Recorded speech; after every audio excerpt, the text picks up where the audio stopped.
Assalamualaikum warahmatullahi wabarakatuh. Bertemu lagi dengan kajian Islami teman ngaji online bersama Ustazah Halimah Alaidrus.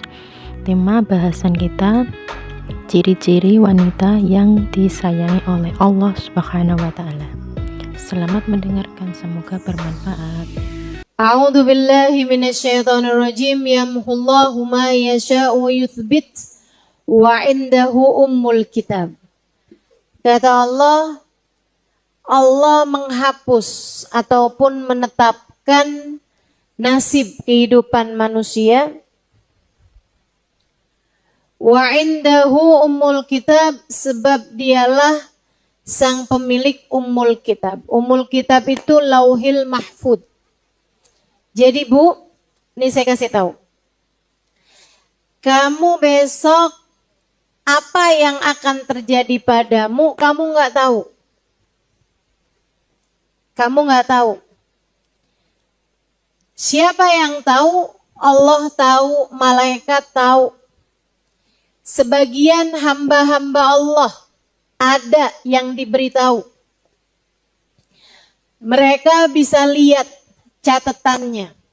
Sebab catatan nasib manusia itu tertulis di dalam sebuah kitab. Di dalam sebuah tempat namanya Lauhul Mahfuz. Lauhul Mahfuz. Ada tuh di atas langit sana itu. Tempat yang sempat dilihat oleh baginda kita Nabi besar Muhammad sallallahu alaihi wasallam. Jadi nih adik-adik yang sampai datang umur hampir kepala 3. Kepalanya ada 3. Enggak, maksudnya umurnya ya Bu ya. Tapi belum datang juga jodohnya, kamu bertanya-tanya. Kiranya apakah ada jodoh saya di dunia ini? Gak usah dijawab, ada katanya. Gak misal kamu bertanya-tanya. Nah ini nasib hidupmu nih, apakah nanti akan berjumpa dengan jodohmu ataukah sampai dengan meninggal dunia tak akan pernah datang jodohmu, misalnya gitu, dunia ya. Sebab kalau di akhirat sih saya ngarepin semuanya pada nikah dah. Di akhirat semuanya saya harapkan berpasangan. Ini aminnya pada bingung gitu. Diaminin apa enggak ya? Sedikit sekalian yang saya muliakan.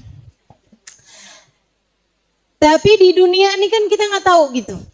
Nah, kamu nggak tahu, tapi Allah tahu. Termasuk juga nih adik-adik yang mungkin menjanda berapa tahun. Akankah datang kembali jodoh saya? Akankah akhir kehidupan saya? Allah perkenankan saya untuk di bulan Ramadan berbuka dengan yang manis.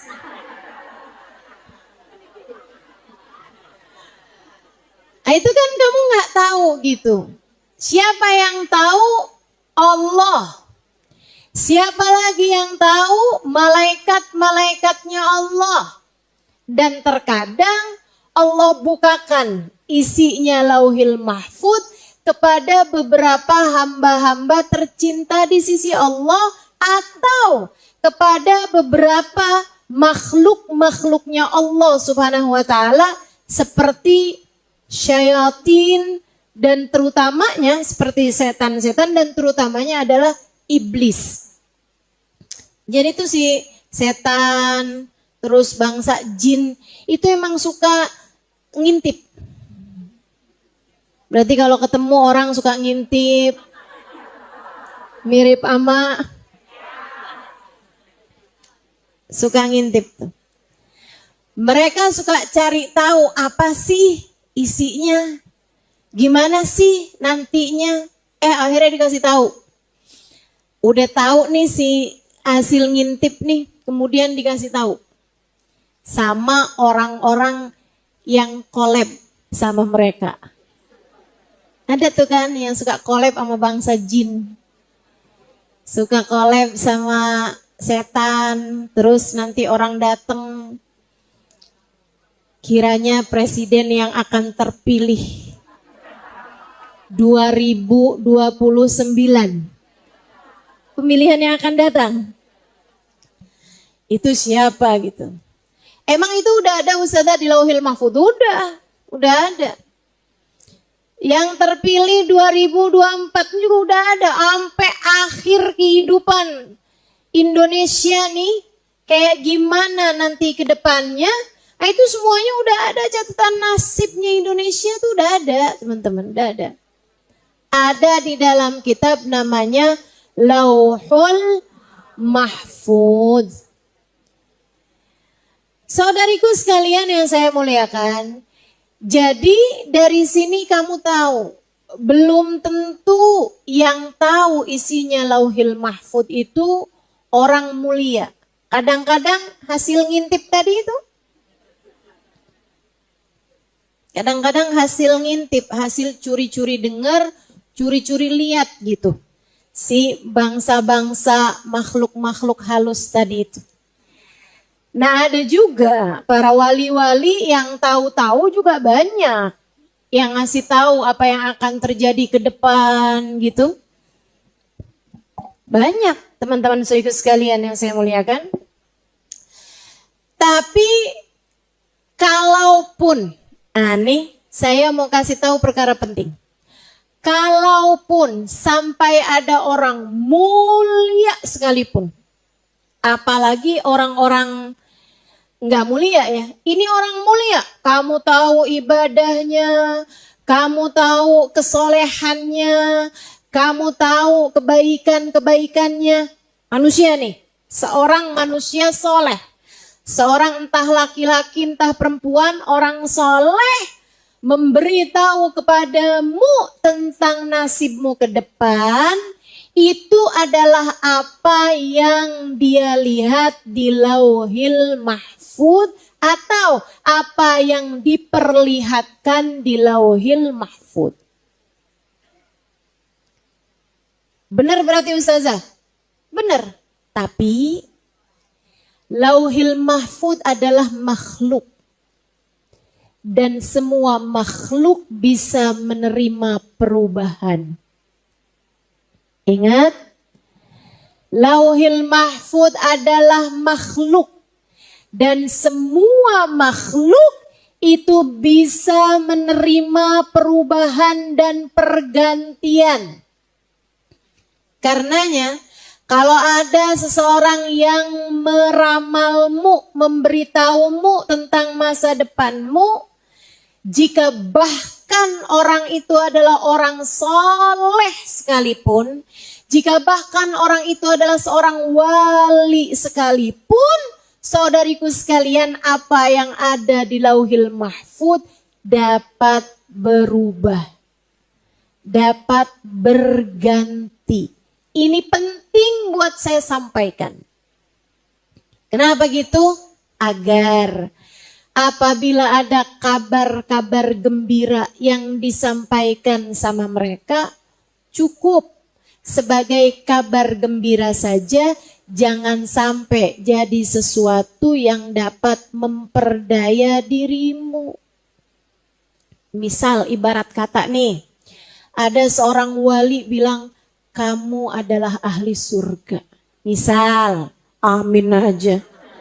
Misal, ya. Misal ada seorang wali bilang, kamu adalah seorang yang tempatnya di akhirat nanti surga Firdaus yang paling tinggi. Amin lagi. Misal. Walaupun emang kayak nggak pernah juga ya ada seorang wali apalagi gitu yang ngasih tahu kita hal yang seperti itu. Tapi andai ada yang kayak begitu, itu cukup jadi kabar gembira aja. Menunjukkan bahwa jalanmu sudah benar. Akan tetapi jangan membuatmu jadi terpedaya. Kayak yang maksiat berarti nggak apa-apa nih. Nyolong duit laki kagak apa-apa nih. jewer-jewer anak, gitu ya, ngata-ngatain suami, gitu kan, ngata-ngatain orang, gitu, kayak nggak apa-apa nih udah surga ini. Jangan pernah terpedaya, sebab seperti apapun, ya, kayak apapun yang disampaikan sama orang soleh sekalipun, yang paling mentok yang dia bisa lihat adalah Lauhul Mahfud. Dan Lauhul Mahfud, sekali lagi saya ingatkan, meskipun ia adalah kitab berisi nasib kehidupan, tapi ia adalah makhluk. Dan makhluk seperti apapun tinggi nilainya, tetap aja dapat menerima perubahan. Sesuai dengan firman Allah yang tadi telah saya sampaikan. A'udzubillahi minasyaitonirrajim. Yamhullahu ma yasha'u wa yuthbit. Wa indahu ummul kitab. Allah dapat menghapus ataupun dapat menetapkan apa yang telah tertulis di Lauhul Mahfud. Allah bisa menetapkan ataupun menghapuskan apa yang telah tertulis di Lauhul Mahfud. Makanya saya pernah diceritakan sama guru saya, salah satu kiai di Jawa Tengah. Dia bilang ada seorang ahli tauhid, ahli ibadah pada Allah. Dia ibadah aja gitu. Ibadah aja dia. Satu hari dia datang kepada seorang kiai, ahli ibadah yang ngerti ilmu tauhid. Kenapa kamu harus beribadah kepada Allah? Karena Allah adalah zat yang semestinya diibadahi. Jadi dia bukan karena ngarep surga, bukan karena ngarep neraka, nggak ada apa-apa. Urusannya saya hamba, saya ibadah sama Allah, udah gitu aja. Ibadah aja gitu. Satu hari dia lagi bertemu dengan seorang kiai, seorang ulama. Ulamanya ini mukasyif. Nah, mukasyif ini adalah istilah untuk seseorang yang seringkali melihat apa yang tidak dilihat oleh orang pada umumnya. Ya, kamu ketika ngelihat muka saya, kamu nggak ngelihat apa yang ada dalam pikiran saya, bukan? Kamu ketika ngelihat muka saya, nggak ngelihat apa yang ada di dalam hati saya, bukan? Saudaraku sekalian saya muliakan, akan tetapi ada orang-orang yang melihat muka seseorang, bisa ngelihat apa yang ada di Lauhil Mahfudnya, bisa ngelihat isi hatinya. Oh, ini bahaya nih. Itu namanya mukasyif. Ada, teman-teman, ada. Hamba-hamba tercinta di sisi Allah tuh ada tuh yang kayak gitu tuh. Mereka bukan hanya dibukakan. Nah, kalau yang ini nih, ini teman-teman saya sekalian enggak dikasih kecuali kepada orang-orang yang dicintai sama Allah. Kebanyakan dicintai sama Allah. Itu ya, bisa lihat penyakit-penyakitnya orang, isi hatinya orang gitu. Kenapa Allah kasih gitu sama seseorang? Allah tahu dia itu ketika ngelihat hamba-hambanya Allah, udah enggak lagi beda sama dia antara ngelihat yang buruk sama ngelihat yang baik dalam pandangan kepada manusia. Makanya kamu jangan pernah mikir gitu kan, pengen tuh saya bisa tahu isi hatinya orang jadi nggak pernah ketipu kan. Ini enak kan nggak pernah ketipu gitu kan. Nggak bisa gitu teman-teman saya sekalian. Nggak bisa gitu.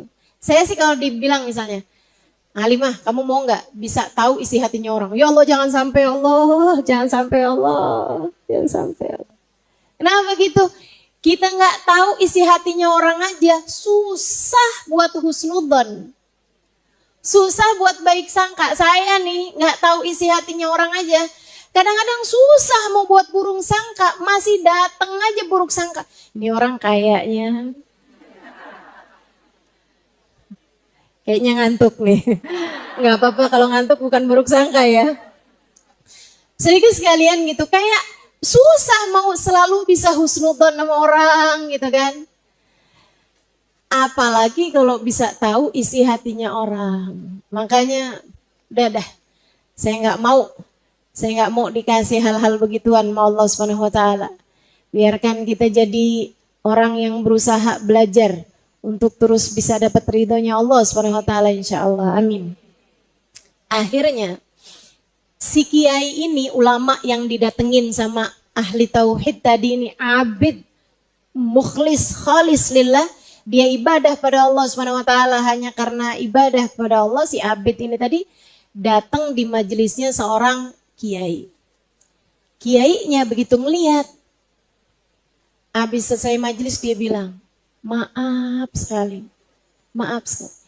Saya ngelihat kamu nih orang baik banget. Tapi saya sedih banget ngelihat lauhil mahfud kamu ketulis di situ kamu sebagai ahli neraka. Abid nih dikasih tahu kayak begitu. Serius kalian saya muliakan. Dia bilang begini nih. Innalillah wa inna ilaihi roji'un. Bukan artinya wah musibah besar nih, bukan. Tapi semua punya Allah. Dan hanya kepada Allah kita kembali. Dia bilang, kita kan cuma wajib ibadah ya kiai ya. Ibadah aja. Allah mau taruhkan saya di mana itu haknya Allah SWT. Ini keren nih, keren banget. Dia bilang, kiai, saya kiai lebih seneng ditaruh di neraka dalam keadaan taat. Hidup saya taat, Allah kembalikan saya ke neraka, saya gak apa-apa. Daripada Allah masukkan saya ke dalam surga, sementara hidup saya bergelimangan dengan dosa dan maksiat. Saya bayangin hidup di dunia penuh gelimang dosa dan maksiat. Andai seperti itu, kemudian saya dimasukkan ke dalam surga dengan muka seperti apa saya menghadap Allah Ta'ala.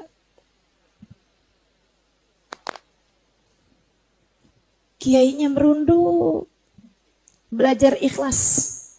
Dia bilang benar nak, benar banget. Habis selesai ngobrol-ngobrol, tadi nih, ahli ibadah tadi ini jalan. Saat dia jalan, kiainya lihat lauhil mahfud dia berubah min ahli firdausul a'la.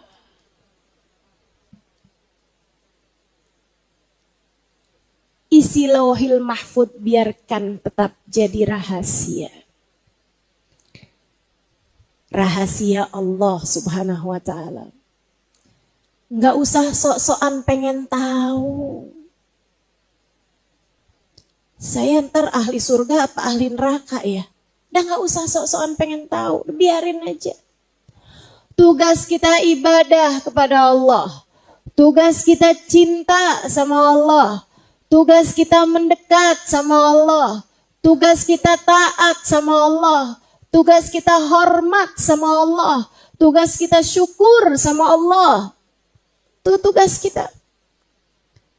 Dan saya yakin ketika seseorang menjalankan tugasnya, Allah pasti akan juga melaksanakan apa yang menjadi Rahman Rahimnya Allah Subhanahu wa ta'ala.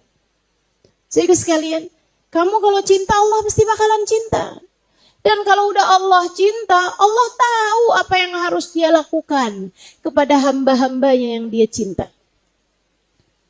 Teman-teman sekalian yang saya muliakan, jadi sekali lagi, isinya lauhil mahfud itu adalah buku catatan kehidupanmu yang seharusnya enggak bikin kamu kepikiran dengan sangat melebihi kepikiran kamu terhadap ketaatan yang harus kamu lakukan. Kita jalanin tugas aja. Biarkan Allah melaksanakan apa yang telah Ia tuliskan sebagai nasib kehidupan kita dengan penuh Rahman Rahim kepada kita sekalian. Dah gitu aja. Gitu kan? Sebab isinya lauhil mahfud seperti mana yang tadi disampaikan dapat berubah-ubah. Sebab lauhil mahfud itu adalah makhluk. Jadi kamu gak usah pikiran gimana ya? Kalau ternyata tertulis di nasibnya begini gimana ya? Kalau ternyata tertulis di nasib saya begitu gimana ya? Gak usah. Tugasmu aja nih kamu pikirin. Gak usah pusing-pusing. Nanti 5 tahun yang akan datang siapa ya presiden yang akan terpilih? Nah, ngapain? Kamu pusingin dari sekarang. Dan gak usah yang terjadi kemarin aja kita gak usah pusingin tuh gak?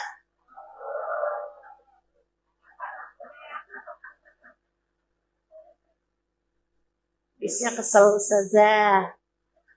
Katanya emak-emak Tanah Abang nih. Bu, ingat, siapapun presidennya yang ngasih kita rezeki namanya. Ingat, yang ngatur nasib kita namanya. Ingat, yang ngasih sehat, ngasih sakit namanya. Ingat, pengendali kehidupan hanya satu namanya. Yang ngasih kita hidup, yang menentukan kapan kita mati namanya Allah. Nggak pernah berubah dari sejak presidennya siapa juga. Betul? Ibu-ibu sekalian, ingat, dari mulai zaman kapan tahu juga, kita mah tetap aja. Emang kalau presidennya ganti, sholat kamu ganti? Dari dulu juga kayak begini. Emang ada yang kalau presidennya ganti, saya nggak pakai jilbab dah. Ada yang kayak gitu? Nggak ada. Nggak ada urusan ibu-ibu sekalian. Kita jalanin taat. Bismillah. Tapi usaha nanti harga-harga naik. Ya nggak apa-apa naik. Yang penting kita sanggup beli.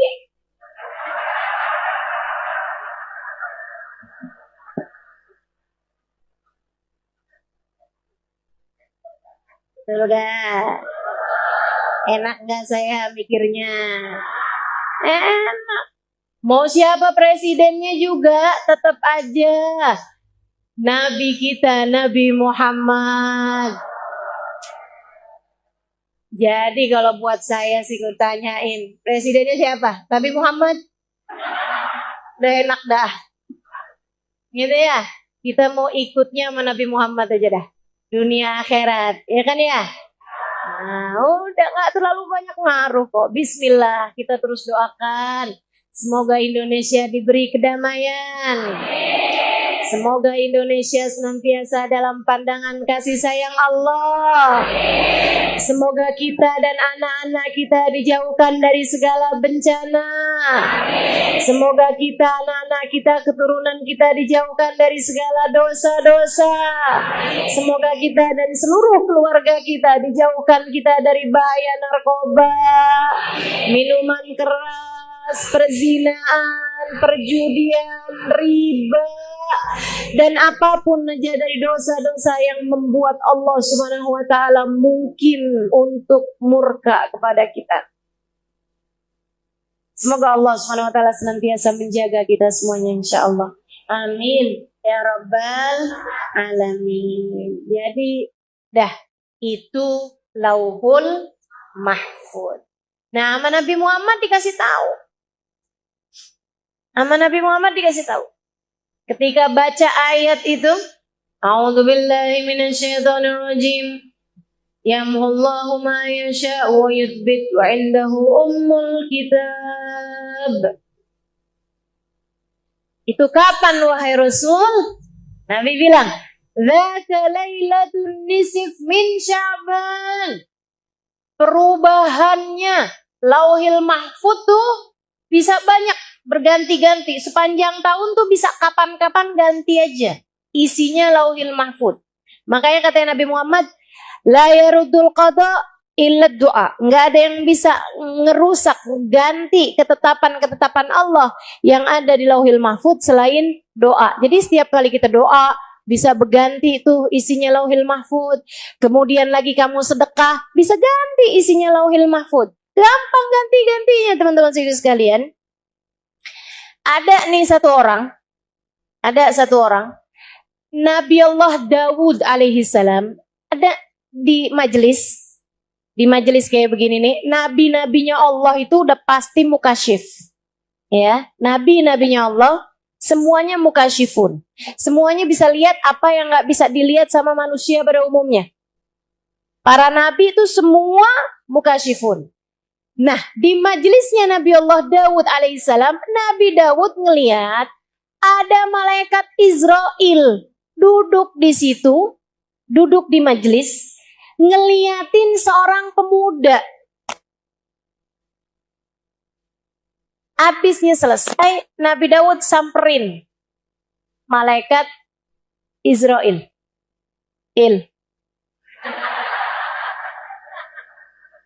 Habis bingung manggilnya, coba apa coba? Malai. Nggak enak banget ya. Kamu tadi ngeliatin pemuda itu mulu kenapa? Kata malaikat Israel, itu umur masih muda tapi sisa 3 hari lagi aja. Hidupnya hanya tinggal 3 hari lagi aja. Oh. Udah tuh. Dapat 3 minggu. Nabi Allah Dawud ngelihat pemuda itu masih hidup. Itu pas salah apa gimana tuh ya? Malaikat Israel. Disuap apa gimana nih?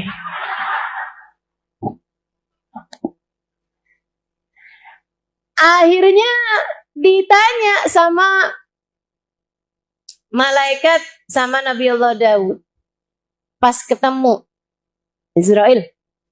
Kemarin kamu bilang pemuda itu tuh umurnya cuma 3 hari. Kok saya ketemu lagi 3 minggu dia masih hidup? Apa salah apa gimana nih? Kata malaikat Israel, nggak salah. Cuman sepulang dari majelismu itu dia datang pada bibinya yang udah putus hubungan silaturahmi dengannya. Dia sambung lagi, dia sedekahin, dia minta maaf, dia berjanji untuk selalu menyambung hubungan sama bibinya ini. Allah ridho sama apa yang dikerjakan, Allah gantinya 3 hari, Allah hapus nih lauhil mahfud, 3 hari itu jadi 30 tahun. Panjang bener. Masya Allah, Masya Allah. Jadi bisa ganti-ganti tuh lauhil mahfud. Yang bisa ngegantiin lauhil mahfud macam-macam. Bisa sedekah, kayak yang tadi saya sampaikan. Bisa nyambung silaturahmi, ya kan? Bisa doa, bisa juga didoakan oleh orang lain. Sebab doanya orang lain tuh seringkali lebih mustajab. Karena nggak egois kan. Kalau doain diri sendiri kan banyak egoisnya kan. Gitu. Nah itu jadi banyak hal-hal kebaikan-kebaikan yang bisa merubah isinya lauhil mahfud. Nah Nabi Muhammad cerita di antara waktu di mana Allah paling banyak merevisi lauhil mahfud, katanya Nabi Muhammad, dzaka lailatun nisf min Sya'ban. Ini banyak terjadinya pada malam nisfu Sya'ban. Ya kita manfaatin juga. Perubahan-perubahan mudah-mudahan baik. Allah rubahkan apa yang tertulis di lauhul mahfud. Gitu. Saudaraku sekalian yang saya muliakan, Ustazah, apa yang paling banyak bisa merubah isinya lauhil mahfud? Selain daripada doa di malam nisfu, itu juga hal yang besar. Tapi ada lagi nggak hal lain yang bisa merubah isinya lauhil mahfud? Ada. Yang terbesarnya adalah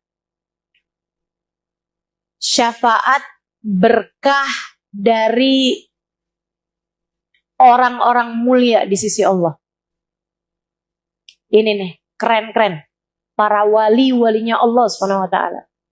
Maka itu sebabnya kenapa kita perlu cinta kepada hamba-hamba tercinta di sisi Allah SWT. Saya mau ceritakan satu kisah tentang Sayyidina Syekh Abu Bakar ibn Salim alaihi ridwanallah. Jadi sekalian saya muliakan, ada satu anak muda, dia datang ke banyak guru. Tiap kali datang kayak mau mondok pesantren, mau berguru gitu. Guru yang didatengin ngeliatin dia, "Duh, minta maaf nak, saya pesantrennya udah penuh, udah nggak bisa nerima santri lagi." Baik guru, pergi lagi. Terus datang lagi ke syekh yang lain. Datang ngomong, "Saya mau belajar di sini." Syekhnya bilang, "Maaf nak, saya itu udah punya beberapa santri, lagi nggak mau nambah lagi. Sama santri yang lain saya mau konsentrasi sama yang ini aja." "Ya baik guru." Datang lagi ke yang lain. Begitu juga. Semuanya nolak. Sudah datang ke sekitar 7 guru, semuanya nolak. Baratnya nih udah datang 7 pesantren nih, semuanya nolak dia. Sampai kemudian datanglah dia kepada Sayyidina Syekh Abu Bakar ibn Salim. Katanya Syekh Abu Bakar bin Salim, begitu datang, ketemu sama Syekh Abu Bakar bin Salim, Syekh Abu Bakar bin Salim langsung bilang gini, "Gimana nak, kamu sudah ditolak sama berapa guru sebelum saya?" Dia bilang, "Iya Syekh, saya udah ditolak sama Syekh ini, Syekh ini, Syekh ini." "Kamu tahu kenapa mereka menolak kamu?" Dia bilang, "Nggak tahu Syekh, katanya sih pondoknya udah tutup, ada yang kasih tahu gitu." Kata Syekh Bakar bin Salim, "Nggak begitu nak. Mereka menolakmu karena di dahimu tertulis syaqi, orang yang celaka. Tahu tepatnya calon ahli neraka." Kata Syekh Bakar bin Salim, "Dan tadi malam, sebelum kedatanganmu hari ini kepadaku, aku berdoa memohon kepada Allah Subhanahu wa Ta'ala agar mengganti syaqi yang ada pada dirimu dengan Sa'id, calon orang yang beruntung, calon penghuni surga Allah. Dan Allah mengijabahnya. Maka ahlan wa sahlan kepadamu nak, silahkan bergabung dan belajarlah bersamaku di sini." Itu para wali-walinya Allah. Para wali-walinya Allah. Isinya rahmat. Sebab mereka pengganti baginda Nabi besar Muhammad. Yang mana baginda Nabi besar Muhammad, Allah mengatakan tentangnya, "A'udzubillahi minasyaitonirrajim. Wa ma arsalnaka illa rahmatan lil alamin." Tidaklah kami utus engkau wahai Nabi Muhammad melainkan sebagai bentuk kasih sayang kami di atas muka bumi ini. Gitu kata Allah buat Nabi Muhammad, kami utus engkau sebagai kasih sayang kami ke atas muka bumi. Maka Nabi kerjaannya terus saja doain orang dapat hidayah, doain orang dapat hidayah, doain orang dapat hidayah, terus kayak begitu. Walaupun disakitin, walaupun berdarah-darah kakinya, walaupun tanggal giginya, walaupun robek dahinya, walaupun apa yang terjadi, Nabi Muhammad doanya, "Allahumma hdi qaumi fa innahum la ya'lamun." Kasih hidayah aja semuanya ya Allah, sayangi aja semuanya ya Allah, ampuni aja semuanya ya Allah, rahmati aja semuanya ya Allah. Itu Nabi Muhammad. Para wali-wali itu jadi kayak begitu juga. Mereka adalah ahli-ahlillah. Mereka adalah penerus-penerus rahmat Allah SWT di atas muka bumi. Jadi kalau kamu ketemu sama orang, terus orangnya itu ngasih tahu kamu hal-hal yang bikin kamu takut, udah nggak usah ikut. Nggak usah ikut. Kalau kamu belajar sama orang, orangnya terus bilang, kamu kalau nggak datang 3 kali ke majelis saya, kamu bakalannya celaka. Udah nggak usah hadir sekalian. Karena nggak gitu. Saya banyak berjumpa dengan para kekasih Allah Subhanahu wa taala, teman-teman sekalian, dan isi dari lisan-lisan mereka adalah kasih sayang. Isi lisan-lisan mereka adalah kasih sayang. Apalagi kalau itu adalah hal yang dilarang dalam Islam. Misalnya, ada seorang ustadz manggil santri perempuannya, berdua-duaan, suruh buka jilbab depan dia, suruh buka aurat depan dia. Kalau kamu nggak nurut sama saya, kamu bakalan ilmunya nggak manfaat. Nggak apa-apa, nggak manfaat ilmunya dia, nggak apa-apa.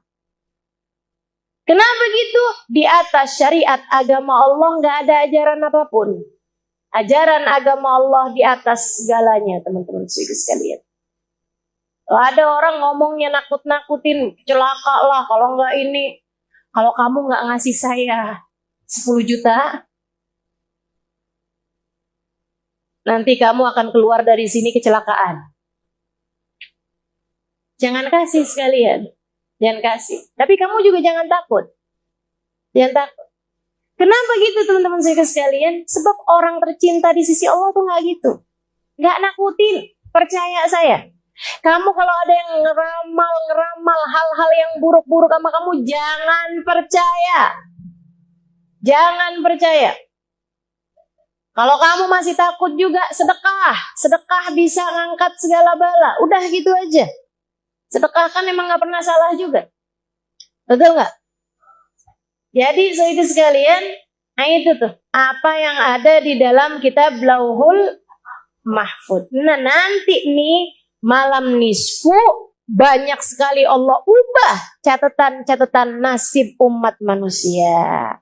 Karenanya, apa nih yang bisa saya lakukan Ustazah di malam nisfu Sya'ban? Hal-hal yang dapat mengubah nasib. Apa tuh? Sedekah. Apa tuh? Istighfar. Apa tuh? Doa. Nah itu udah pasti. Ngerubah apa yang ada di dalam Lauhul Mahfud, merubah nasib kehidupan umat manusia yang Allah Subhanahu wa taala mengatakan tentang hal tersebut. A'udzubillahi minasyaitonirrajim. Gimana? Allah tidak akan mengubah nasib suatu kaum. Innallaha la yughayyiru ma biqaumin hatta yughayyiru ma bi anfusihim. Sungguhnya Allah tidak akan mengubah nasib satu kaum sampai kaum itu sendiri yang mengubah nasibnya. Artinya, dengan kamu bersedekah, kamu sedang usaha untuk mengubah nasib. Gitu ya. Malam nisfu Sya'ban, kerjakan sesuatu yang dapat mengubah nasibmu. Di antaranya tadi yang saya bilang, sedekah. Ustazah, kalau misalnya nih ya, sedekahnya bukan malamnya, tetapi besoknya. Itu gimana Ustazah? Yaitu namanya bukan malam nisfu Sya'ban, tapi hari nisfu Sya'ban. Dan maksudnya yang mulia di nisfu Sya'ban adalah malamnya, bukan siangnya. Jadi silahkan kerjakan sedekahnya pada malamnya. Sekarang kan udah gampang nih, enak, sedekah bisa di tangan ya kan? Ini bisa transfer lewat handphone gitu kan. Ama di Indonesia nih, saya ingat Hubaba Maryam, guru saya almarhumah Hubaba Maryam Al-Haddar, sudah wafat beberapa tahun lalu ya. Beliau tuh pernah bilang, enak nih Alimah, kamu nih tinggal di Indonesia nih nak, kamu mesti bersyukur nak, alhamdulillah. Kenapa emang Hubaba? Banyak orang miskinnya.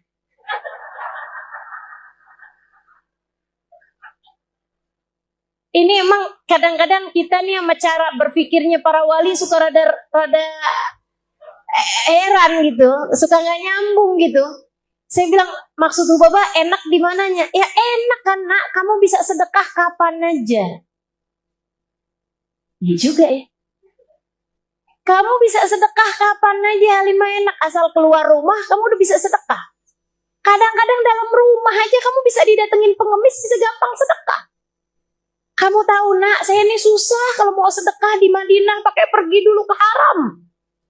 Tanah haram gitu, pergi dulu ke Masjid Nabawi gitu. Untuk bisa bersedekah gitu. Karena tetangga-tetangga, semua orang-orang mampu semua. Jadi mesti jalan agak jauh buat bisa bersedekah. Masya Allah. Nih ya, jadinya alhamdulillah gitu kan. Malam nisfu Sya'ban, jangan lewatkan sedekah. Tuh. Kemudian lagi jangan lewatkan apa tadi? Istighfar. Sebab istighfar itu juga itu. Kata Allah Subhanahu wa taala, "Wa ma kana Allahu liyu'adzibahum wa anta fihim wa ma kana Allahu liyu'adzibahum wa hum yastaghfirun." Allah tidak akan mengadab satu kaum selagi engkau wahai Nabi Muhammad bersama dengan mereka, dan Allah tidak akan mengadab satu kaum selagi mereka wahai Nabi Muhammad senantiasa beristighfar. Nah, itu ngangkat balak-balak istighfar. Dibanyakin istighfar. Malam nisfu Sya'ban. Ama yang ketiganya perbanyak doa. So ikut sekalian, nah untuk doanya diajarin sama para ulama-ulama kita. Wallahu a'lam, ada yang mengatakan marfu'an anin Nabi sallallahu alaihi wasallam. Ada yang mengatakan ini juga marfu'an tuh ya, kayak nyampe gitu sanadnya ke Nabi Muhammad. Ada juga yang mengatakan nggak nyampe ke Nabi Muhammad, akan tetapi ini amalan dari para sahabat. Ada yang mengatakan amalan dari para tabi'in, ada yang mengatakan amalan dari para ulama. Ala kulli hal, mau itu amalannya sahabat, mau itu amalannya tabi'in, apalagi jika itu amalannya Nabi Muhammad, saya tidak berniat untuk meninggalkannya. Saya akan mengerjakannya. Kenapa? Semuanya sama-sama perlu buat ditiru. Jika itu amalannya ulama, ya kita perlu niru dong sama ulama. Jika itu amalannya sahabat, ya kita perlu dong niru sahabat. Apalagi jika itu adalah apa yang diajarkan oleh Nabi Muhammad.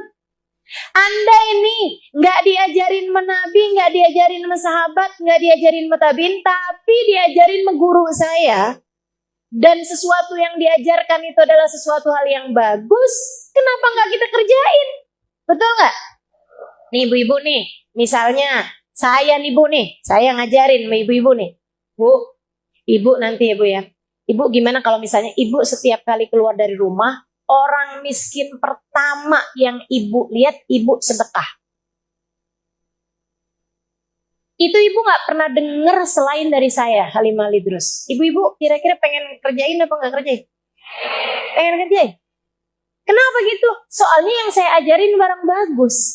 Lain kalau yang saya ajarin, bu, ibu ya, nanti setiap tanggal 10 ibu beli ayam.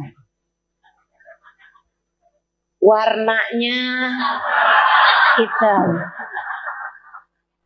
Ibu potong darahnya, ibu cecer-cecerin depan rumah ibu. Nah itu ibu ngapain Ustazah? Kan begitu. Karena yang diajarkan bukan barang bagus. Ini yang diajarkan nih barang bagus bu. Saya mondok 12 tahun. Dari mulai pondok habaib di Indonesia, pondok kiai di Indonesia, sampai pondok habaib di Hadramut. Dan saya juga belajar juga, banyak dapat ilmu juga dari Sayyidil Habib Zain bin Smith di Madinah. Ini banyak nih ulama-ulama saya datengin, saya pelajarin ilmu-ilmu dari mereka. Sama bu, sama. Kalau malam nisfu Sya'ban ngajarinnya semuanya sama. Baca Yasin 3 kali. Semuanya sama ngajarinnya. Nah kan saya jadi yakin. Dan saya yakin juga nih ibu-ibu nih yang jalanin agama udah dari lama. Maksudnya yang emang dari kecilnya tuh lingkungannya tuh lingkungan beragama dengan baik gitu. Hadir-hadir pengajian gitu ya. Nah saya tanya dah, dari ibu kecil, biasa nggak kalau malam nisfu Sya'ban ngapain? Baca Yasin. Malahan yang ibu dengar Gak boleh baca Yasin malam nisfu Sya'ban, itu bid'ah. Dengernya udah lama apa baru-baru, Bu? Baru-baru. Jadi kita tahu sebenarnya mana yang baru. Yang baru tuh dalam bahasa Arab bid'ah. Jadi kita tahu mana yang baru gitu kan.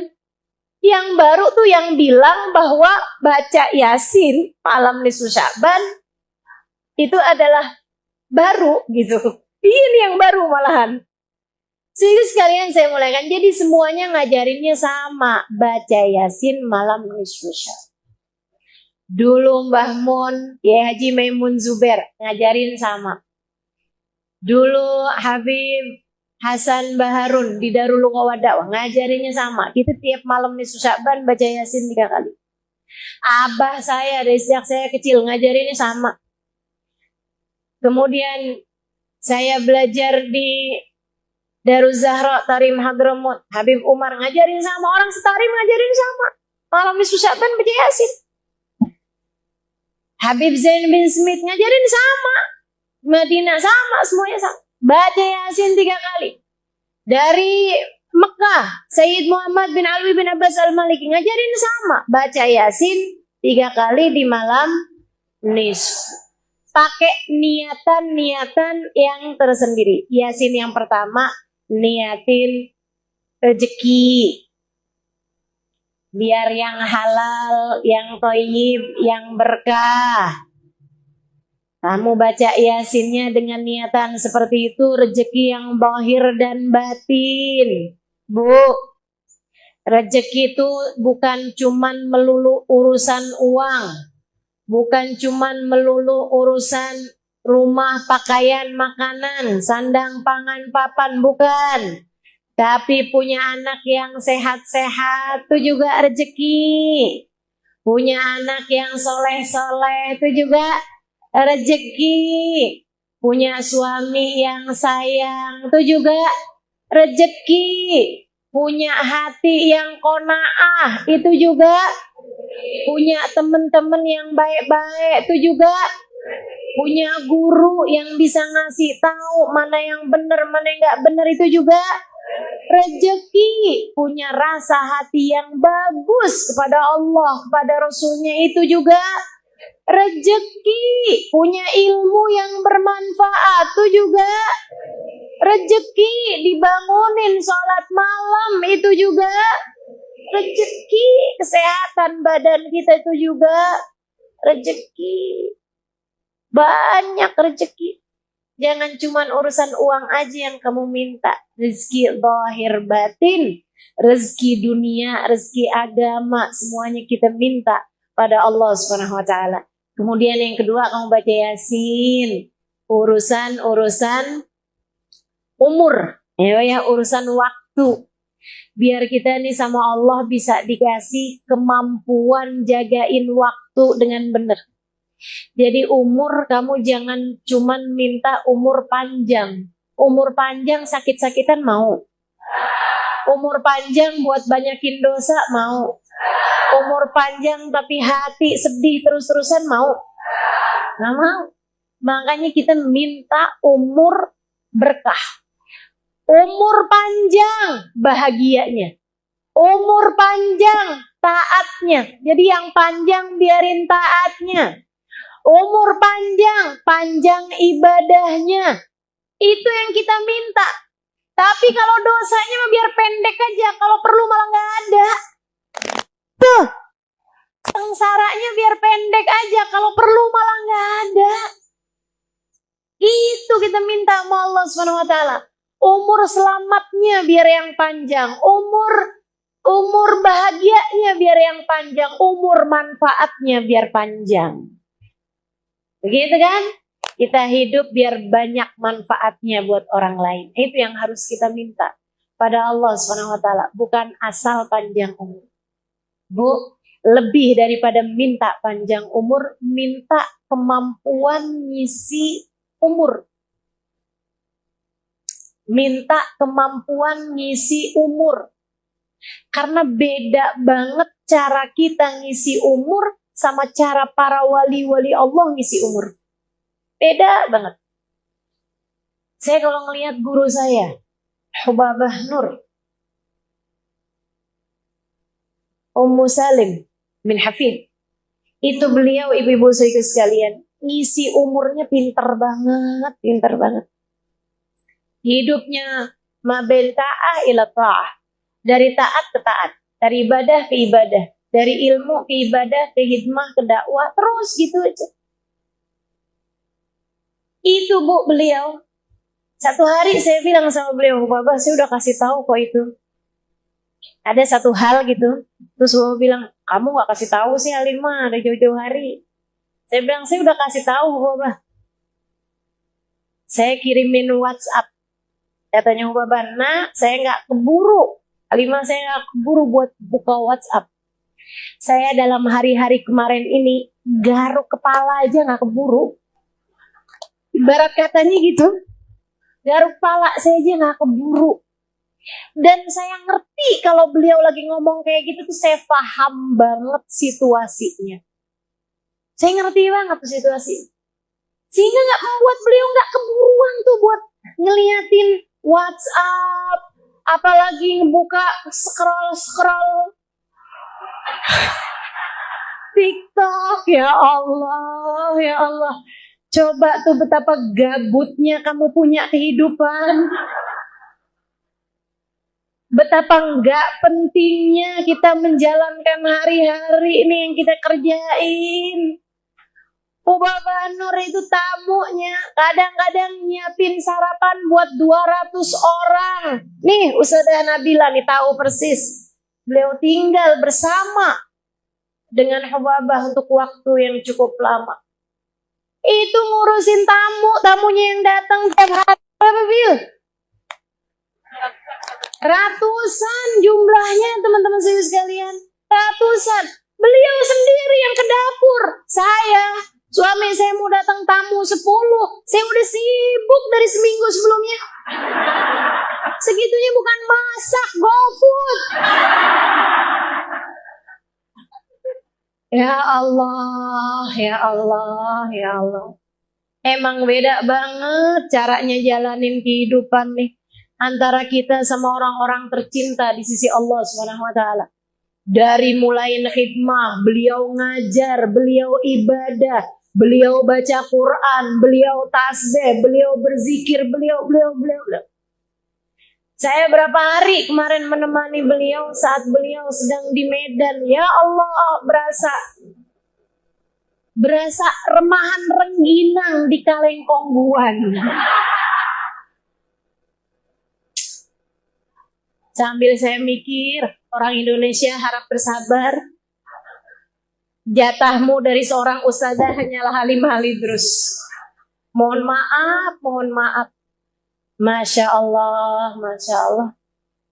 Tuh, hamba-hamba tercinta di sisi Allah SWT. Pinter-pinter jalanin hidupnya. Tahajud mereka iya, nerima tamu iya, khidmah sama suami iya, ngurusin anak iya, ngurus tamu iya, dakwah iya, nyari ilmu iya, ngajar iya, sholat sunnah nggak tinggal, ibadah semua nggak ditinggal.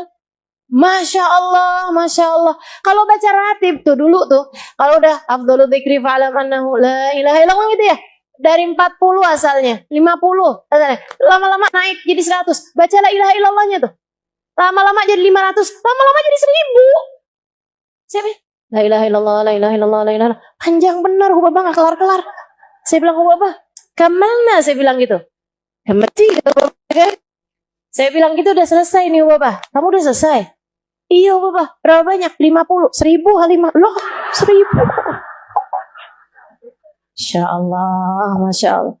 Kita sibuk disuruh baca la ilaha illallah 1000. Hari kapan tuh Ustazah? Boleh nyicil gak Ustazah? Masya Allah. Emang asli jauh banget kita sama para wali-walinya Allah dalam menjalani umur kita. Makanya saya kalau mikir-mikir minta umur panjang, ngapain? Dikasih umur segini aja banyak gabutnya. Dikasih umur segini aja banyak kita kerjain hal-hal yang gak manfaat gitu. Saudariku sekalian yang saya muliakan, kalau para wali minta umur panjang tuh saya masih kayak yang, iya bener banget tuh, harus panjang umurnya, harus panjang umurnya. Saya kalau yang model-modelan, kamu minta panjang umur, ngapain? Makanya dah, lebih daripada minta panjang umur, mendingan kamu minta, ya Allah, karuniakanlah kepada kami kemampuan mengisi umur kami dengan cara yang terbaik. Ajarkan kami bagaimana mengisinya dengan cara yang terbaik, ya Allah. Biar panjang taatnya, biar panjang ibadahnya, biar panjang ilmunya, biar panjang dakwahnya, biar panjang manfaatnya buat umat. Amin ya Rabbal Alamin. Itu Yasin yang kedua. Nah, Yasin yang ketiganya teman-teman, kita minta sama Allah SWT, dan ini yang paling penting, hal yang paling saya takutkan, hal yang paling saya ngeri. Kita minta sama Allah dengan Yasin yang ketiga agar Allah anugerahkan kepada kita saat kematian kita tiba, kematian dalam husnul khotimah. Apa artinya? Mati dalam keadaan bawa iman, mati dalam keadaan bawa Islam. Ustazah kenapa ngeri? Ngeri saya. Kenapa gitu? Sebab belum tentu. Saudaraku sekalian yang saya muliakan, belum tentu. Guru kami, Sayyidil Habib Umar bin Hafid, guru kita, Sayyidil Habib Umar bin Hafid mengatakan, katanya beliau nih, banyak banget orang yang hidup di antara umat Islam, tinggal di perumahan umat Islam, berkawan dengan umat Islam, mati di lingkungan umat Islam, dikafani dengan kafan umat Islam, dimandikan dengan cara mandinya umat Islam, disolati di masjid-masjid orang Islam, dikuburkan di pekuburan orang Islam, akan tetapi di dalam kubur dia tidak dianggap oleh Allah sebagai orang yang beriman. Di hadapan Allah ia tidak dianggap sebagai orang yang beriman. Tar di akhirat ketika Nabi Muhammad menggiring umatnya, dia tidak termasuk di antara mereka itu. Saudariku sekalian, jangan sampai kita menjadi salah satu di antara mereka. Tapi kan kita nggak tahu. Ini pesan yang dipesankan sama Nabi Allah Ibrahim kepada putra-putranya. La tamutunna illa wa antum muslimun. Jangan mati kecuali sebagai umat Islam, nak. Jangan mati kecuali sebagai orang yang beriman, nak. Siapa anaknya Nabi Ibrahim? Nabi Ishak dan Nabi Ismail. Nabi-nabinya Allah dipesenin sama Nabi Allah Ibrahim, jaga iman kalian wahai anak-anakku, padahal dia adalah seorang nabi. Artinya bahkan seorang nabi sekalipun, jika Allah berkehendak mencabut iman dari dalam hati mereka, apa yang bisa dia buat? Sebab kekuasaan Allah di atas semua itu. Jika bahkan kepada Nabi aja begitu, bagaimana menurutmu kepadamu? Bagaimana menurutmu dengan kita, saudariku sekalian?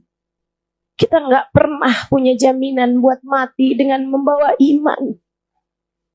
Saya tidak pernah mendapatkan jaminan untuk mati sebagai umat Islam. Karenanya saya takut, saya ngeri, saya khawatir. Saya takut, saya ngeri, saya khawatir.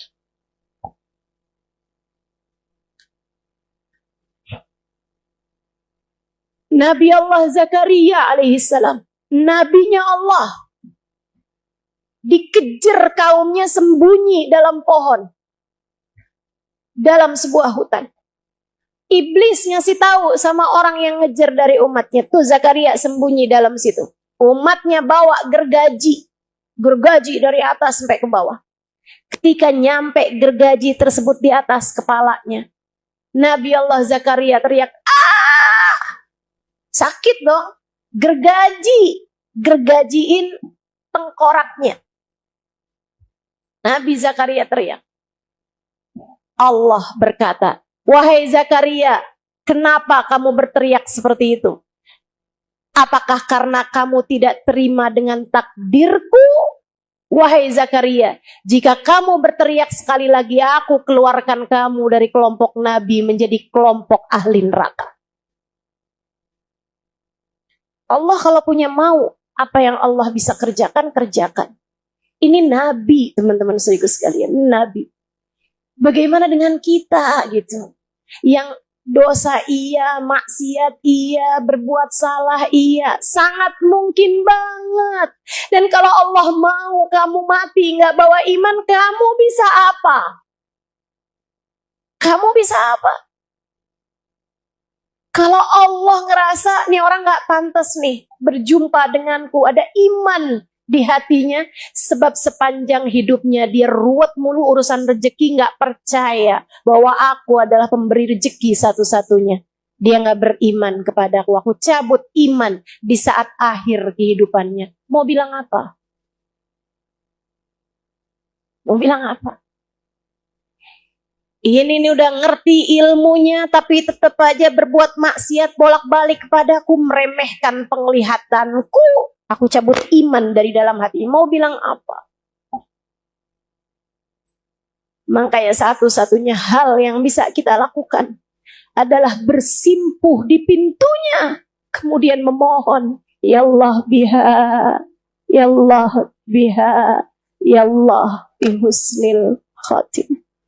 Ya Allah, apabila datang ajal menjemput kami mohon husnul khatimah ya Allah. Husnul khatimah ya Allah. Hal tertinggi yang bisa kita lakukan agar Allah Subhanahu wa taala mematikan kita dalam husnul khatimah, menetapkan iman Islam dalam hati kita adalah berdoa, meminta, "Ya muqallibal qulub, tsabbit qalbi ala dinik." Wahai zat yang membolak-balikan hati, tetapkan hatiku berada dalam keimanan kepadamu. Rabbana la tuzigh qulubana ba'da idh hadaitana wa hab lana min ladunka rahmatan innaka antal wahhab. Ya Allah, jangan pernah kau cabut hidayah iman yang telah engkau anugerahkan kepadaku. Karuniakanlah kepadaku rahmatmu, sesungguhnya engkau adalah zat yang maha pemberi. Kasihani saya ya Allah, kasihani kami ya Allah. Kami gak punya apa-apa ya Allah, selain rahmatmu yang kami harap.